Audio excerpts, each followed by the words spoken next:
నాగార్జున నా సామ్రాజ్య చిత్రం 19 కోట్ల రేటుకి అయితే బయ్యర్లకు అమ్మేశారు.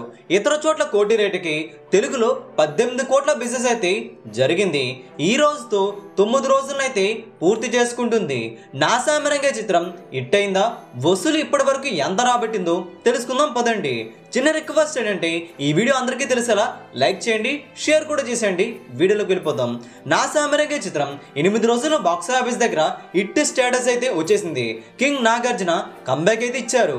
ఏపీ, తెలంగాణ 2 రాష్ట్రాల్లో 8 రోజుల్లోనే 18 కోట్ల 50 లక్షల షేర్ అయితే వచ్చింది. టోటల్ ప్రపంచవ్యాప్తంగా చూసుకుంటే 19 కోట్ల 95 లక్షల షేర్ అయితే వచ్చింది. అంటే 1 కోటి లాభాలు 8 రోజుల్లోనే సొంతం కావడం జరిగింది. అంటే 8 రోజుల్లోనే హిట్ అయిపోయింది. డే 9కి వచ్చేసరికి ఈ రోజున వర్కింగ్ డే కావడంతో కాస్త డ్రాప్ అయిందని చెప్పాలి. కానీ ఈవినింగ్ షోలకు వచ్చేసరికి పర్వాలేదనిపించే విధంగా ఆక్యుపెన్సీ ఉంది. ఫ్యామిలీ ప్రేక్షకులు ఈవినింగ్ షోలకి ఆదరిస్తున్నారు. నా సామ్రాజ్య చిత్రానికి ఫ్యామిలీ ప్రేక్షకుల అండైతే ఉంది. కింగ్ నాగార్జున స్టార్డమ్ కనిపిస్తుంది. 9వ రోజు బాక్స్ ఆఫీస్ దగ్గర ఏపీ, తెలంగాణలో 80 లక్షల వసూలును టోటల్గా ప్రపంచవ్యాప్తంగా 9వ రోజున 98 లక్షల షేర్ని అయితే ఈ రోజు అందుకుంటుంది. 9 రోజుల్లోని గ్రాస్ 40 కోట్ల 80 లక్షల వరకు ఉంది. షేర్ 9 రోజుల్లో 20 కోట్ల 93 లక్షల షేర్ అయితే టచ్ చేసింది.